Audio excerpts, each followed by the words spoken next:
km², couvert à 90% de forêt tropicale humide, la Guyane française est un des derniers postes d'observation de la vie sauvage. C'est ici, très au sud de Cayenne, à plus de 100 km de tout contact humain, que se cache une base d'études du Centre national de la recherche scientifique.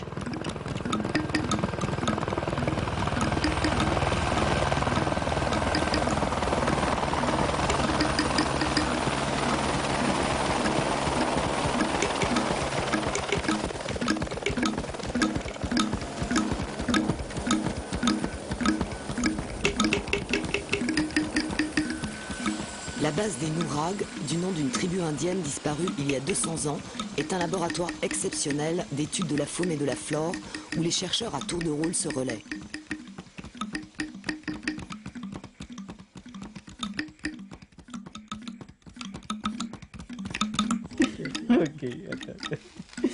Isolés dans un océan de verdure, ces hommes et ces femmes se sont embarqués pour un séjour qui va durer entre 3 et 9 mois, un voyage qui les mènera au bout de leurs recherches.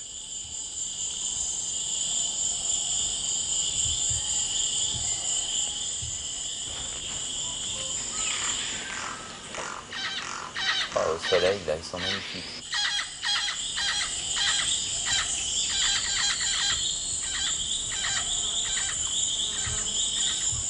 Cette fois-là, il y avait Marc, l'amoureux des oiseaux, Sophie, complice des marsupiaux, Bruno et Cathy, toujours à l'affût des singes, Ben et John, passionnés par la vision des primates. Un équipage dirigé par Pierre-Charles Dominique, le capitaine de la station. Les forêts tropicales, c'est quand même un enjeu considérable pour l'humanité, je dirais. C'est quand même les plus grandes forêts du globe sont les forêts tropicales, qui recèlent surtout la majorité des espèces animales et végétales. Donc on a ici un réservoir d'espèces et surtout de systèmes biologiques. À peu près 80% des plantes sont tributaires d'animaux pour la dissémination de leurs graines. Donc ceci constitue l'un des objectifs prioritaires des recherches conduites au Nourag.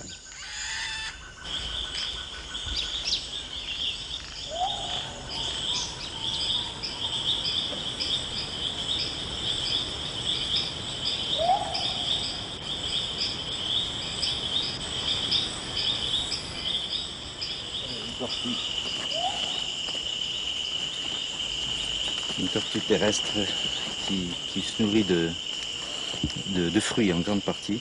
Elle a des tiques sur la base de la queue et puis sur la carapace. Les travaux de Pierre-Charles Dominique portent sur l'histoire de la forêt, un passé qui donne les clés de son évolution future. Pour étudier comment la forêt se régénère, il cartographie minutieusement les différentes espèces d'arbres sur 1 km². Tous les arbres de plus de 30 cm de diamètre sont systématiquement repérés, marqués, catalogués. Près de 20 000 arbres seront ainsi répertoriés.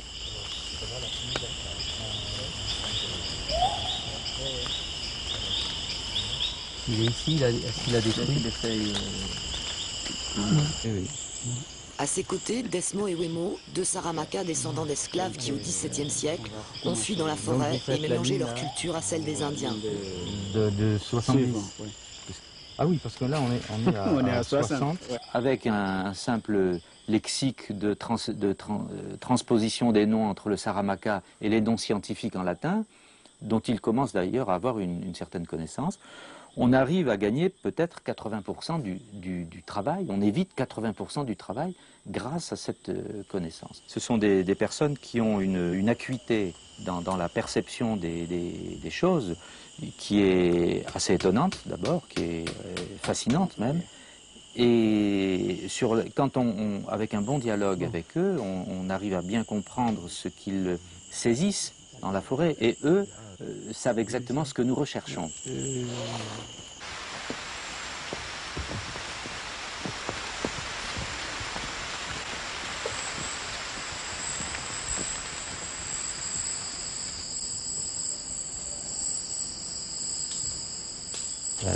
Un peu de vert. Une crispin.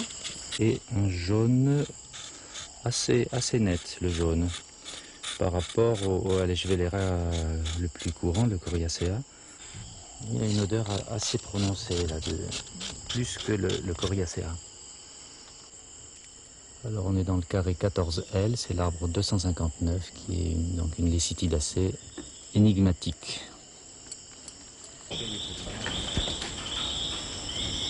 Toute espèce non déterminée est collectée et mise en herbier pour être étudiée plus attentivement.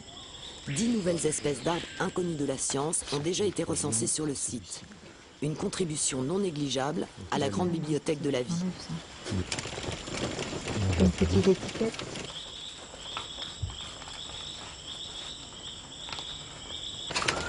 On va les mettre dans le séchoir. Dimi demi lobite nono, hewe milobe. Dimi demi lobite nasoni, hewe milobe. Dimi demi lobi mainge, hewe milobe. Wetitanda kum antanya kwen, hewe milobe. Ansebuka kum antanya kwen, hewe milobe. Finumindi mama umi, hewe milobe. Gitali mindi sembe omeo, hewe milobe. Kejagogo kake kumwe, hewe milobe. Dimi demi lobite nono, hewe milobe. Dimi demi lobite nono, hewe milobe. Fayo dukumbi umahe, hewe milobe. Fayo dukumbi udimi, hewe milobe. Dimi demi lobite nono, hewe milobe. Moi fesi milobite nasoni, hewe milobe. Wetitanda milobite nono, hewe milobe. Dimi demi lobi ogube, hewe milobe. Dimi demi lobi umama, hewe milobe. Dimi demi lobi olobi, hewe milobe.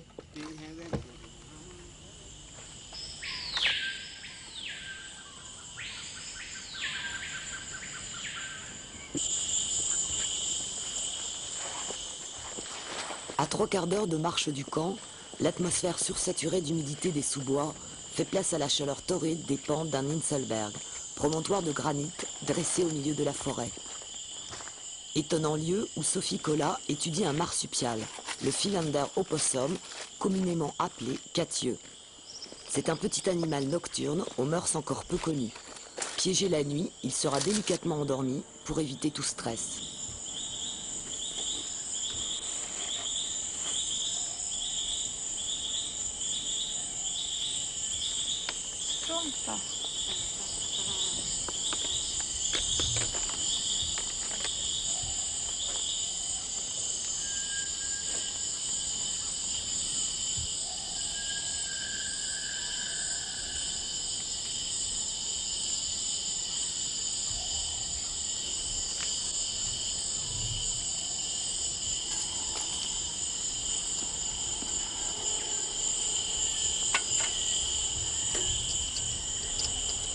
Je voudrais pas que ça glisse.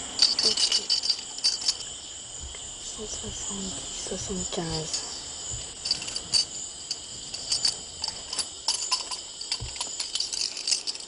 Bon, l'animal est pratiquement même endormi dans le piège, donc il est très calme. On peut ensuite, on fait quand même une anesthésie pour pouvoir prendre les mesures sans qu'il y ait de stress. Les mesures comme le poids, la taille, le sexe, l'âge grâce aux dents.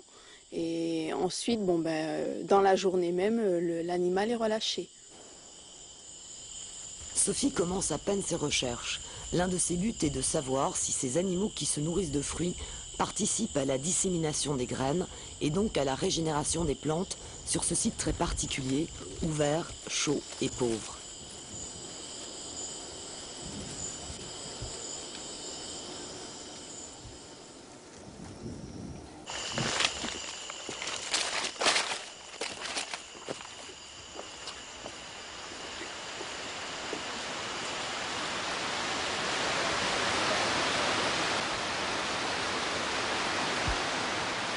La pluie tombe, la chaleur, elle, est toujours là.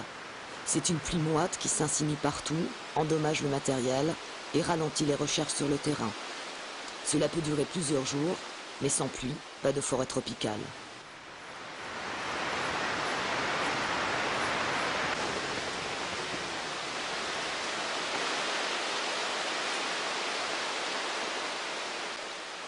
Marc Terry, ornithologue de formation, se définit plutôt comme écologue. Il est passionné par la nature et le laboratoire des Nouragues est pour lui un paradis. Le crabe d'eau douce n'est pas à l'ordre du jour. Ses recherches actuelles portent sur un oiseau très rare et menacé, le coq de roche. Étrange animal qui parade essentiellement dans la lumière et la clarté spécifique d'une clairière.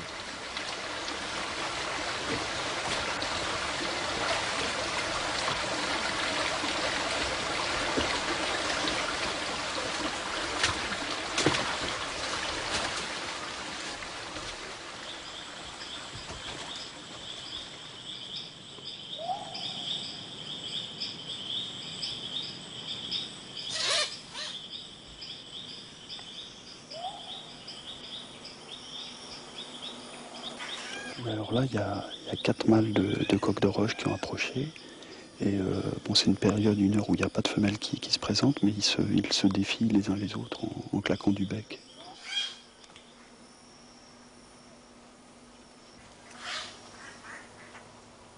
Alors là, ils poussent leurs cris, ils vont pousser ces cris. Ce sont des cris de contact avec un mâle qui approche de l'extérieur et qui approche sur la zone de parade.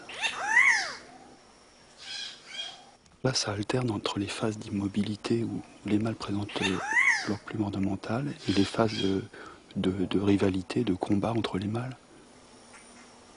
Maintenant, il y a une femelle qui a approché, essayé d'approcher un des mâles, mais un mâle plus dominant l'a empêché de descendre au sol pour l'attirer lui-même vers son site. Et donc là, devant nous, on voit les 2 mâles qui essayent d'attirer la femelle en se présentant sous leurs plus beaux atours, en présentant leur plume ornementale, notamment celui qui est au sol, et qui s'écrase complètement, qui regarde en direction de la femelle, et qui lui présente donc les plumes du dos, en espérant qu'elle s'approche. Je crois qu'il y a des singes qui approchent, alors c'est...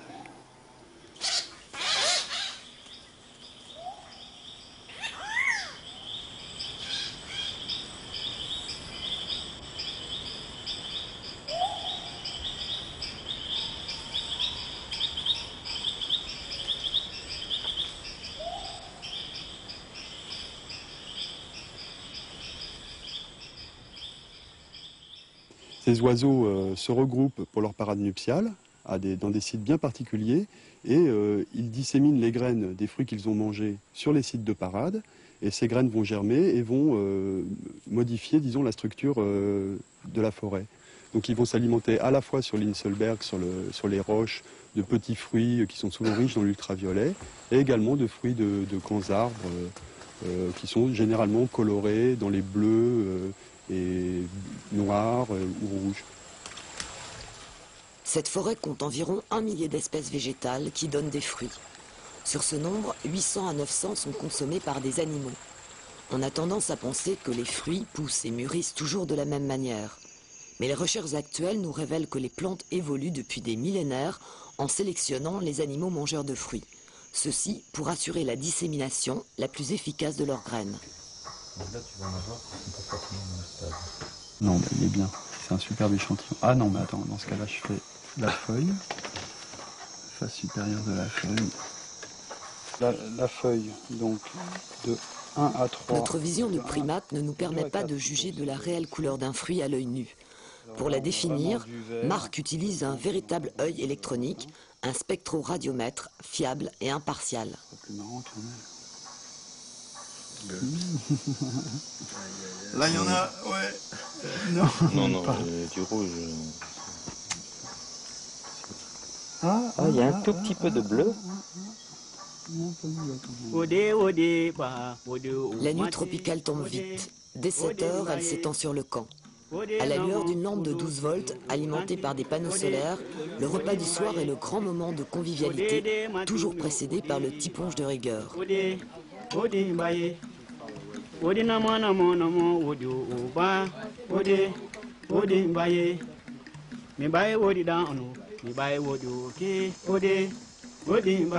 Dans ce milieu hostile pour nous occidentaux, les Saramacas sont des guides essentiels qui ont parfois recours à leur médecine traditionnelle pour soulager nos petites douleurs de la journée. Donc là, il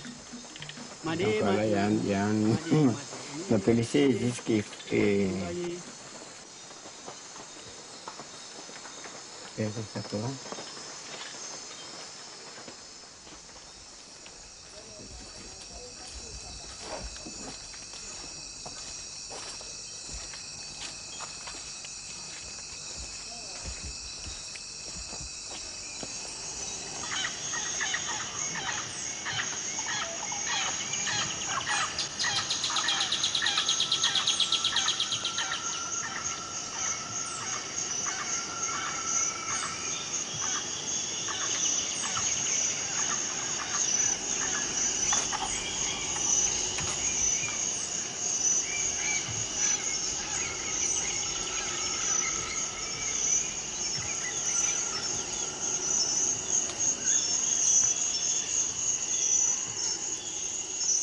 Ce matin-là, Ben Regan et John Mullen, 2 Anglais sous les tropiques, escaladent les passerelles.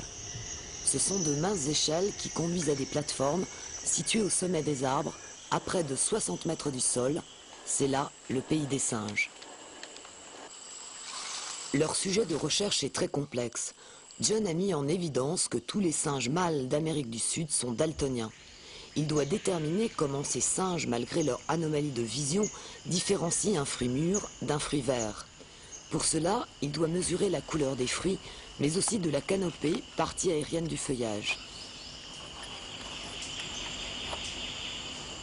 On photographie, on fait des images de la canopée à travers des filtres pour chacune des longueurs d'onde du spectre des couleurs.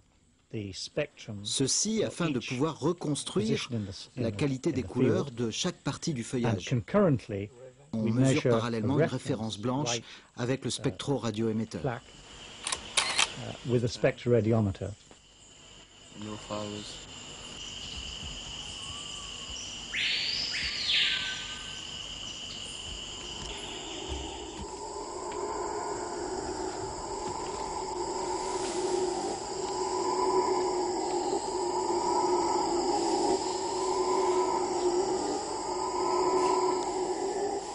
Avec pour toile de fond le chant des singes hurleurs, Bruno rejoint Cathy. Ils sont tous deux spécialistes du comportement des singes et travaillent en étroite collaboration avec Ben et John.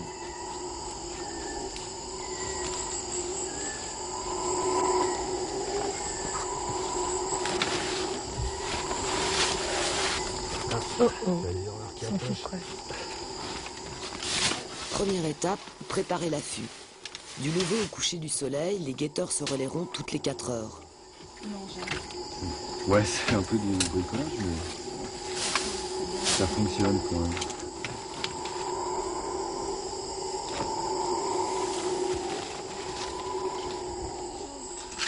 L'affût est situé au pied d'une famille d'arbres appelée sapotacées qui porte des fruits très appréciés par les singes. Nous, les affûts, on est là en fait pour attendre que les animaux viennent, ils mangent, quand ils partent, on va ramasser ce qui est tombé au sol et on essaye de ne pas se montrer, surtout qu'ils ne nous voient pas. Et au moment de leur départ, d'essayer de compter le nombre d'individus et bien sûr déterminer l'espèce qui est venue consommer dans l'arbre. Au Nourag, il y a 3 grandes espèces de singes, les singes hurleurs, les attelles et les cébus.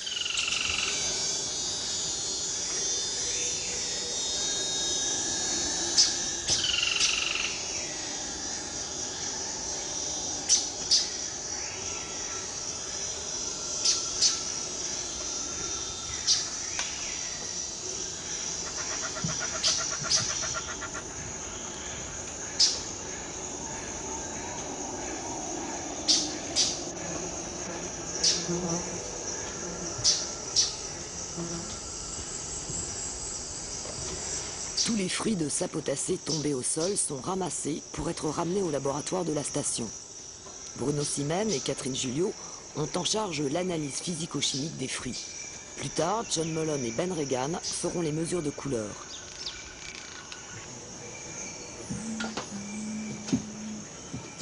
Mais, ah bah ça y est, il a déjà mis les numéros. 69. Bon, on verra. Ouais, c'est bon. Le fil est petit.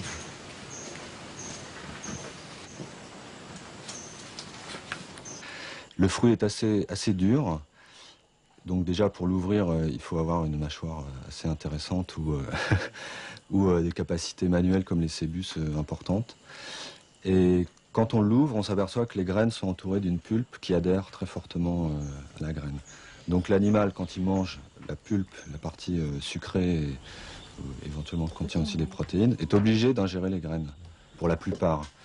Et de ce fait, il va aller disséminer plus ou moins loin selon les espèces de singes auxquelles on a affaire, selon que c'est un attelle qui parcourt des grandes distances ou un cébus, ou selon que c'est un hurleur. Toutes les espèces de sapotacées présentes en Guyane ont des fruits qui ont les mêmes caractéristiques morphologiques. Elles ont toutes des graines avec une enveloppe assez dure et elles ont toutes aussi des couleurs assez remarquables. C'est-à-dire que quand le fruit est à maturité, le fruit est toujours jaune, orange ou rouge. Les caractéristiques de ces fruits sont des éléments déterminants en faveur de la coévolution, c'est-à-dire l'adaptation des fruits à un animal spécifique et vice-versa de l'animal aux fruits. Mais la théorie de John Eban va encore plus loin.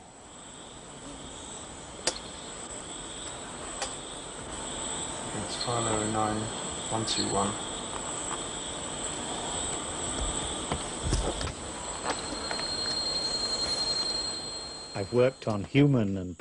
J'ai travaillé pendant des années dans un laboratoire sur la vision des humains et des primates.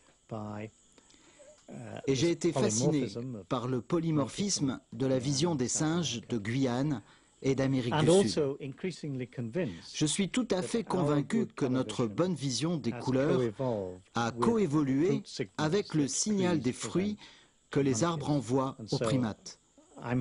Aussi, je suis ici pour comprendre comment la vision humaine des couleurs a évolué.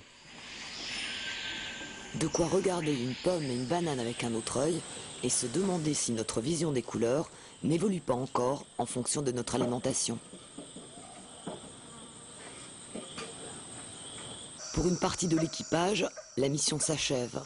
Au terrain va succéder le laboratoire où seront dépouillées, analysées toutes les données acquises en ce lieu encore rempli d'énigmes, un lieu à la fois éprouvant et magique.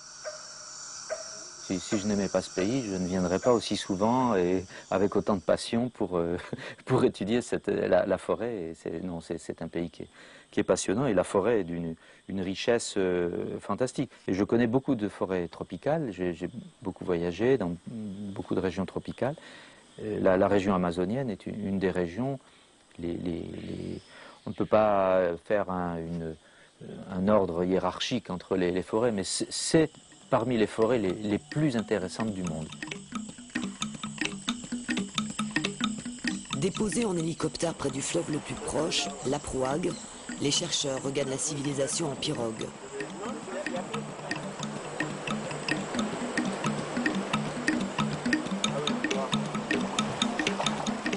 Il existe très peu de stations comme celle des Nouraques dans le monde. Pierre-Charles Dominique et son équipe ont demandé le classement de la région en réserve intégrale, pour qu'elle reste pour toujours à l'abri des hommes, à l'abri de nous-mêmes.